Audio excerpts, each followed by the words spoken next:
Всем привет! Это новости Словении. Если вы впервые заглянули на мой канал, меня зовут Хельга, и я рассказываю о словенских новостях простым понятным языком. На словенском побережье произошла экологическая катастрофа – разлив нефтепродуктов. Из пришвартованного судна вытекло примерно 60 литров топлива.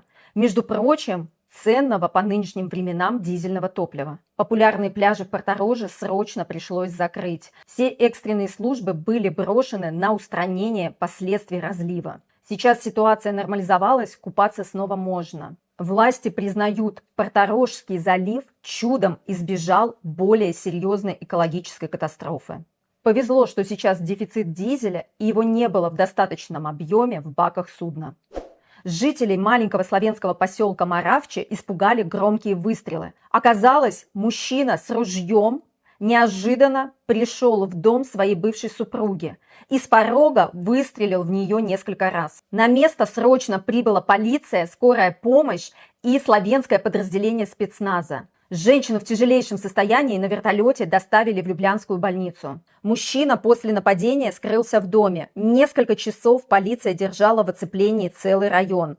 Жителей окрестных домов предупредили не выходить на улицу, не приближаться к месту операции, закрыть двери и строго выполнять указания правоохранителей. Во время операции полиция использовала беспилотник, который был запущен внутрь здания.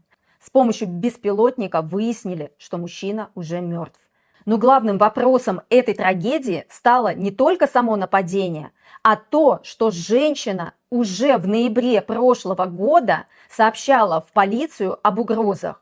Полиция со своей стороны передала дело в прокуратуру с предложением ограничить свободу мужчины. Но прокуратура посчитала данное требование чрезмерным.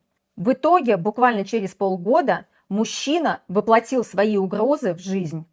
В Любляне прошел референдум против расширения зон платных парковок. Несмотря на то, что 93% жителей Любляны проголосовали против платных парковок, референдум все равно признали несостоявшимся из-за недостаточного количества участников. В референдуме приняли участие всего лишь 19% жителей. Организаторы объяснили такую маленькую явку сезоном отпусков. Теперь референдум перенесут на осень.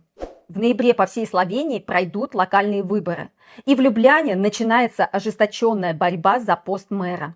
Бывший министр труда и секс-символ Словении Люка Месяц заявил о своем желании баллотироваться на пост градоначальника. Месяц выступает за перемены в управлении столицей и критикует многолетнее правление Зорана Янковича, который является мэром Любляны уже 20 лет, дольше, чем Лужков в Москве. Необычная авария произошла в Словении. На лесной дороге мотоциклист на полном ходу врезался в медведя. От удара медведь укатился в лес. Его до сих пор не могут найти. Мотоциклист получил серьезные травмы, но, к счастью, его жизни сейчас ничто не угрожает. Какая-то подозрительная дорожная ситуация, похожа на подставу на дороге, с неудачной попыткой угона. В столице Словении даже при кратковременных сильных ливнях повторяется одна и та же ситуация. Некоторые участки дорог затапливает так, что даже тонут машины. Ливневка просто-напросто не справляется. И вместо того, чтобы реконструировать канализацию, власти Любляны нашли новое оригинальное решение. Просто покрасить бордюр разноцветной краской. Если вы едете по Целовшка-Цеста во время ливня, обращайте внимание на цвет бордюра. Если уровень воды дошел уже до оранжевой отметки, дальше ехать нельзя.